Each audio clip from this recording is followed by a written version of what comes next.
ನಾವು ಯಾವುದನ್ನ ಶಿವ ಅಂತೀವೋ ಅದು ಬಹಳಷ್ಟು ಜನರಿಗೆ ಬಹಳಷ್ಟು ಅಂದಾಗ ಕೆಲವರನ್ನ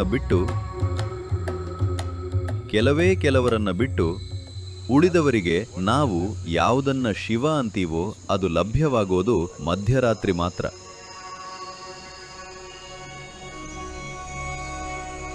ಕೇವಲ ಮಧ್ಯರಾತ್ರಿಲಿ, ಉಳಿದ ಸಮಯದಲ್ಲಿ ಅಲ್ಲ. ನೀವು ಆ ಆಯಾಮವನ್ನ ಬೇರೆ ಸಮಯದಲ್ಲಿ ಅರಿತ್ಕೋಬೇಕಂದ್ರೆ ನೀವು ನಿಮ್ಮೊಂದಿಗೆ ಅನೇಕ ಸಂಗತಿಗಳನ್ನ ಮಾಡಿಕೊಳ್ಳಬೇಕು.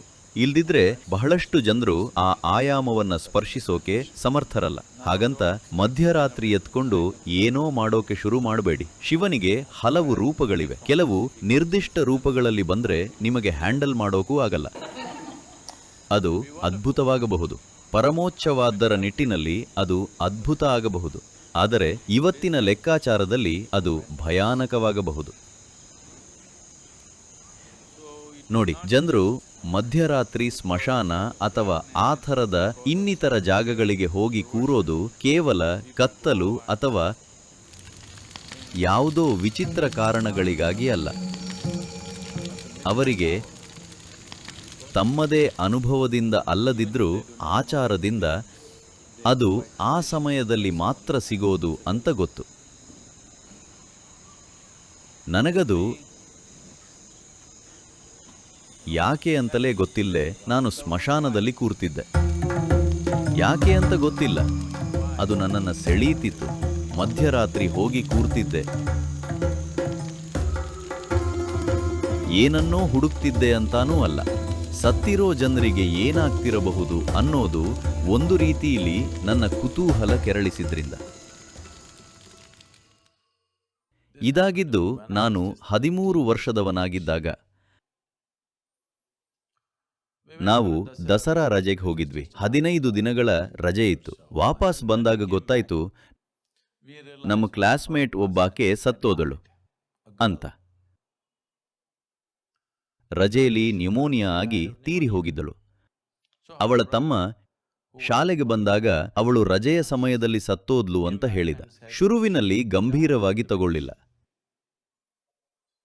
ಅಟೆಂಡೆನ್ಸ್ ಹಾಕುವಾಗ ನಾವೇ ಯಾರೋ ಅವಳ ಧ್ವನಿಲಿ ಉತ್ತರ ಕೊಡ್ತಿದ್ವಿ. ಯಾಕಂದ್ರೆ ಅಟೆಂಡೆನ್ಸ್ ಹಾಕುವಾಗ ಇನ್ನೂ ಅವಳ ಹೆಸರು ಕರೀತಿದ್ರು. ಆದರೆ ಸ್ವಲ್ಪ ಸಮಯ ಆದಮೇಲೆ ಇದು ನನ್ನ ತಲೆ ಕೆಡಿಸ್ತು. ಅವಳು ನಮ್ಮ ವಯಸ್ಸಿನವಳೆ, ನಮ್ಮ ಜೊತೆ ಇದ್ದವಳು.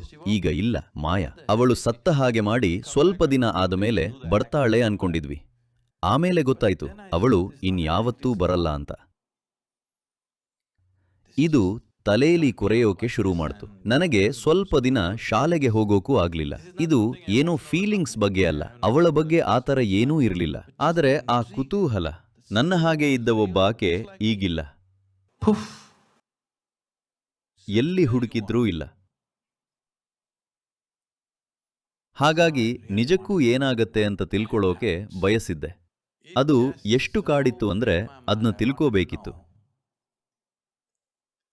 ಹಾಗಾಗಿ ನಾನೇ ಹೋಗಿ ತಿಳ್ಕೋತೀನಿ ಅನ್ಕೊಂಡೆ. ಯಾಕಂದ್ರೆ ನಾನು ಇದ್ದಿದ್ದು ಹೇಗಂದ್ರೆ ಎಲ್ಲಾನು ನಾನೇ ನೋಡಿ ತಿಳ್ಕೋಬೇಕಿತ್ತು. ಹಾಗಾಗಿ ನಾನು ಹೋಗಿ ಅಪ್ಪನ ಔಷಧಿ ಕೊಠಡಿಯಲ್ಲಿ ಹುಡುಕಾಡಿದೆ. ನನಗಲ್ಲಿ ನಿದ್ದೆ ಮಾತ್ರೆಯ ಒಂದು ಬಾಟಲಿ ಸಿಕ್ತು. ಅದು ಓಪನ್ ಆಗಿದ್ರಿಂದ ಲೆಕ್ಕ ಮಾಡಿದೆ, 98 ಇತ್ತು. ಆಮೇಲೆ ಎಷ್ಟು ಬೇಕಾಗಬಹುದು ಅಂತ ಅಲ್ಲಿ ಇಲ್ಲಿ ಸ್ವಲ್ಪ ವಿಚಾರಿಸಿದೆ. ಅವರಂದ್ರು, ದೊಡ್ಡವರು 25-30 ಮಾತ್ರೆ ತಗೊಂಡ್ರೆ ಸತ್ತು ಹೋಗ್ತಾರೆ ಅಂದ್ರು. ನನಗೆ ಇನ್ನೂ 13 ಅಂದ್ರೆ 98 ಸಾಕು ಅನ್ಕೊಂಡೆ. ನನ್ನದು ಒಂದಿಷ್ಟು ಆಸ್ತಿ ಇತ್ತು, ಸುಮಾರೆಲ್ಲ ಇತ್ತು. ಏನು ಅಂತ ನಿಮಗೆ ಹೇಳಲ್ಲ. ಅದನ್ನೆಲ್ಲ ನನ್ನ ಗೆಳೆಯರಿಗೆ ಹಂಚಿ ಕೆಲವರ ಹತ್ರ ಹೇಳಿದೆ, ನಾನು ಹೋಗ್ತಿದ್ದೀನಿ, ಇದೇನು ಅಂತ ತಿಳ್ಕೋಬೇಕು ಅಂತ. ಜೋಕ್ ಮಾಡ್ತಿದ್ದೀನಿ ಅನ್ಕೊಂಡ್ರು. ನನ್ನ ವಸ್ತು ಕೊಟ್ಟಿದ್ರಿಂದ ಖುಷಿಯಾಗಿದ್ರು. ಇವನು ಏನೋ ಹುಚ್ಚುಚ್ಚಾಗಿ ಮಾತಾಡ್ತಿದ್ದಾನೆ ಅನ್ಕೊಂಡ್ರು. ನಾನು ಮನೆಗೆ ಹೋದೆ. ಖಾಲಿ ಹೊಟ್ಟೆಯಲ್ಲಿದ್ರೆ ಇನ್ನೂ ಒಳ್ಳೇದು ಅಂತ ಅಂದ್ಕೊಂಡು ಊಟ ಬೇಡ ಅಂದೆ. ನನಗೆ ಹೊಟ್ಟೆ ನೋವು, ಊಟ ಬೇಡ ಅಂದೆ. ಆಮೇಲೆ 98 ನಿದ್ದೆ ಮಾತ್ರೆ ನುಂಗಿ ನಿದ್ದೆ ಮಾಡೋಕ್ಕೆ ಹೋದೆ.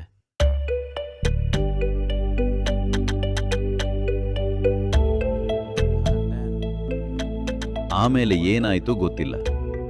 3 ದಿನ ಆದ್ಮೇಲೆ ಕಣ್ಣು ಬಿಟ್ಟೆ. ನಾನು ಸ್ವರ್ಗ ಅಥವಾ ನರಕದಲ್ಲಿ ಇರಲಿಲ್ಲ. ಛಾವಣಿ ನೋಡಿದಾಗ ಅದು ನನ್ನ ತಂದೆಯ ಆಸ್ಪತ್ರೆ ಅಂತ ಗೊತ್ತಾಯಿತು. ನಾನು ತಕ್ಷಣ ಕಣ್ಮುಚ್ಚಿದೆ. ತಪ್ಪಾದ ಜಾಗದಲ್ಲಿದ್ದೀನಿ ಅಂತ ಗೊತ್ತಾಯಿತು.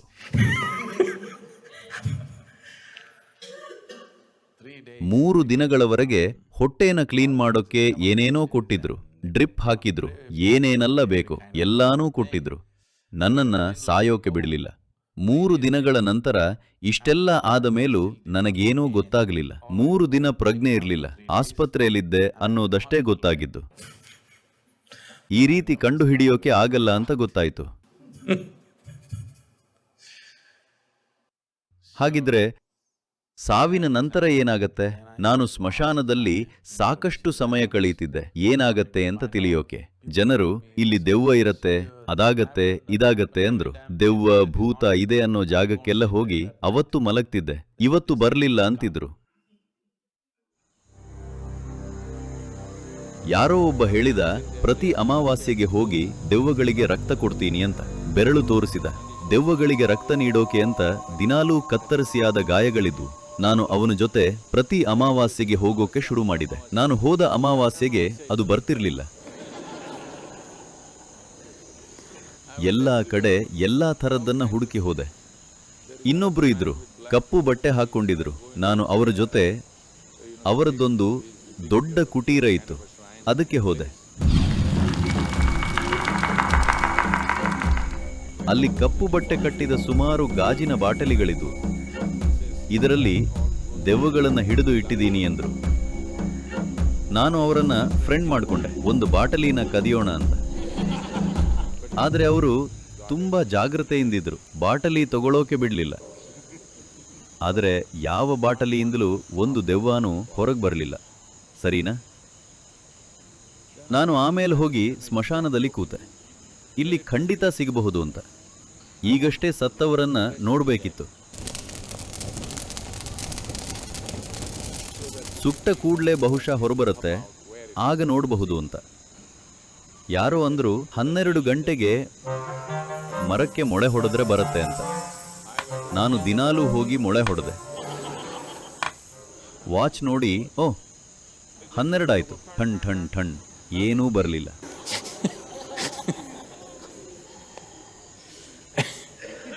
ಆಮೇಲೆ ಸ್ಮಶಾನದಲ್ಲಿ ಕೂಡ್ತಿದ್ದೆ. ಜನರು ಹೆಣ ತರ್ತಿದ್ರು. ಅವರು ಅಲ್ಲಿ ಅಳೋದು, ಕಿರುಚೋದು ಎಲ್ಲ ಮಾಡ್ತಿದ್ರು. ಆದರೆ ಯಾರೂ ತುಂಬ ಹೊತ್ತು ಇರ್ತಿರ್ಲಿಲ್ಲ. ಹೆಚ್ಚಂದ್ರೆ ಅರ್ಧ ಗಂಟೆ, 1 ಗಂಟೆ ಇರ್ತಿದ್ರು. ಅದು ಉರಿಯೋಕ್ ಶುರು ಆದ ಮೇಲೆ ಹೋಗ್ತಿದ್ರು. ಅವರಿಗೆ ಬೇರೆ ಕೆಲಸ ಇರುತ್ತೆ, ಹಾಗಾಗಿ ಅವರು ಹೋಗ್ತಿದ್ರು. ನಾನು 100 ಅಂತ್ಯ ಸಂಸ್ಕಾರ ನೋಡಿದ್ದೀನಿ. ಆದರೆ ಸುಮಾರು 80% ಜನ ಬೆಂಕಿ ಪೂರ್ತಿ ಆರೋವರೆಗೆ ಕಾಯಲ್ಲ. ಬೆಂಕಿ ಹತ್ಕೊಂಡ ಕೂಡಲೇ ಸ್ವಲ್ಪ ಹೊತ್ತು ನಿಂತು ಅತ್ತು ಆಮೇಲೆ ವಾಚ್ ನೋಡಿ ಸರಿ ಹೊರಡೋಣ ಅಂತ ಹೊರಡ್ತಾರೆ. ಯಾಕಂದ್ರೆ ಅದು ಕೆಲವೊಮ್ಮೆ 6-7 ಗಂಟೆಗಳವರೆಗೆ ಉರಿಯತ್ತೆ. ಹಾಗಾಗಿ ಅರ್ಧ ಮುಕ್ಕಾಲು ಗಂಟೆ ದೇಹಕ್ಕೆ ಪೂರ್ತಿ ಬೆಂಕಿ ಹತ್ಕೊಂಡ ಕೂಡಲೇ ಒಂದಷ್ಟು ಹೊತ್ತು ಅಲ್ಲಿ ನಿಂತು ಹೊರಡ್ತಾರೆ. ಆದರೆ ದೇಹದಲ್ಲಿ ಹೊರಗೆ ಬರೀ ಮಾಂಸ ಅಷ್ಟೆ. ನಿಮಗೆ ಈ ಆಕಾರ ಇರೋದು, ನೀವು ಹೀಗೆ ಕೂರೋಕಾಗಿರೋದು ಮೂಳೆಗಳಿಂದ. ಮೂಳೆ ವ್ಯವಸ್ಥೆ ಅದರಲ್ಲಿ ತುಂಬಾ ಸುಲಭವಾಗಿ ಉರಿದು ಹೋಗೋದು ಅಂದ್ರೆ ನಿಮ್ಮ ಬೆನ್ನು ಹುರಿ. ಯಾಕಂದ್ರೆ ಅದರ ಸ್ವಲ್ಪ ಭಾಗವಷ್ಟೇ ಮೂಳೆ. ಅದಷ್ಟೇ ಅಲ್ಲದೆ ಉದ್ದಕ್ಕೂ ಬರೀ ಮೂಳೆಯಷ್ಟೇ ಅಲ್ಲ, ಅದರ ಮಧ್ಯೆ ಏನೇನು ಇದೆಯೋ ಆ ಲಿಗಮೆಂಟ್ಸ್ ಇತ್ಯಾದಿ ಎಲ್ಲ ಸುಟ್ಟು ಬೇಗ ಉರಿದು ಹೋಗುತ್ತೆ. ಬಹಳ ಸಲ ಅದಕ್ಕೆ ಅಂಟಿಕೊಂಡ ತಲೆಬುರುಡೆ ಕೆಳಗೆ ಉರುಳಿ ಹೋಗುತ್ತೆ. ಅದು ಎಲ್ಲಿಗೋ ಹೋಗೋಕೆ ನೋಡ್ತಿರಲ್ಲ. ಅವರು ಕಟ್ಟಿಗೆನ ಹೇಗೆ ಜೋಡಿಸಿರ್ತಾರೆ ಅಂದ್ರೆ ಅದು ಉರಿದ ಹಾಗೆಲ್ಲ ಕುಸಿಯೋಕೆ ಶುರುವಾಗತ್ತೆ. ಮತ್ತು ಕೈಕಾಲುಗಳು ಹಾಗೆ ಉರುಳಲ್ಲ, ತಲೆಬುರುಡೆ ಉರುಳಿ ಹೋಗತ್ತೆ. ನಾನು ಹೋಗಿ ಕೋಲಲ್ಲಿ ಅದನ್ನ ಎತ್ತಿ ವಾಪಸ್ಸು ಹಾಕ್ತಿದ್ದೆ. ದೆವ್ವ ತಲೆಬುರುಡೆಯಲ್ಲಿ ಇದ್ರೆ ಅದು ಹೊರಗೆ ಬರಲಿ ಅಂತ. ಏನೂ ಬರಲಿಲ್ಲ. ಇವೆಲ್ಲ ಆಗೋವಾಗ ಅಲ್ಲಿ ಯಾರೂ ಇರೋಕೆ ಬಯಸಲ್ಲ. ಯಾಕಂದ್ರೆ ಒಂದೇನಂದ್ರೆ ಅವರಿದ್ದಾಗ ಜನರು ಅವರನ್ನ ಬಹುಶಃ ಪ್ರೀತಿಸಿರಬಹುದು. ಅವರು ನಿಜಕ್ಕೂ ಪ್ರೀತಿಸಿದ್ರು ಅನ್ಕೊಳ್ಳೋಣ. ಆದರೂ ಸಹ ಅವರ ಸತ್ತ ಕೂಡಲೇ ಇದನ್ನ ಎದುರಿಸೋಕೆ ಬಯಸಲ್ಲ.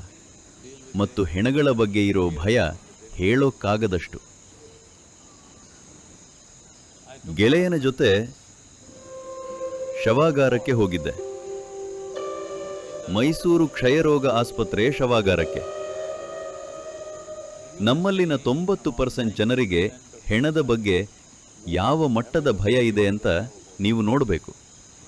ಹೆಣಗಳು ಎದ್ದು ನಿಮಗೆ ಹೊಡೆಯೋದು, ಬಡಿಯೋದು, ರೇಪ್ ಮಾಡೋದನ್ನ ಯಾವತ್ತೂ ಮಾಡಿಲ್ಲ. ಅಂಥ ಒಂದು ಉದಾಹರಣೆನೂ ಇಲ್ಲ.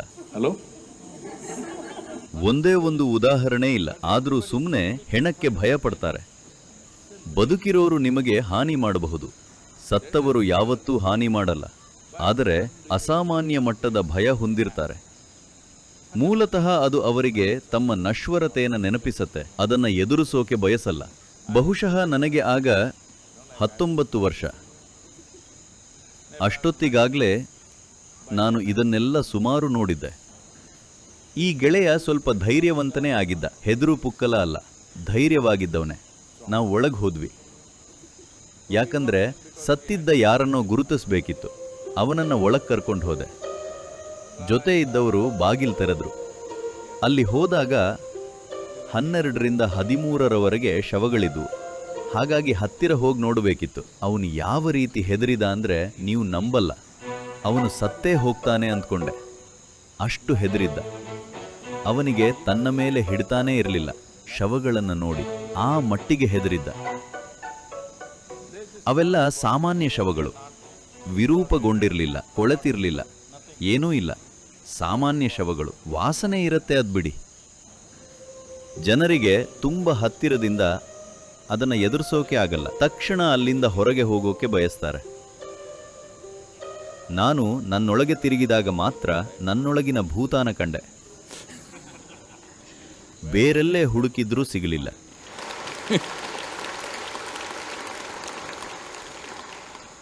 ಆದರೆ ಈ ಇಡೀ ಹೆಚ್ಚು ಕಡಿಮೆ ದಿನ ಸ್ಮಶಾನದಲ್ಲಿ ಸಮಯ ಕಳೆಯೋ ಅಭ್ಯಾಸ ಒಂದು ವಿಷಯ ಸ್ಪಷ್ಟವಾಗಿ ಅರ್ಥ ಆಯಿತು. ನಾನು ನಶ್ವರ ಅಂತ, ತುಂಬ ಸ್ಪಷ್ಟವಾಗಿ.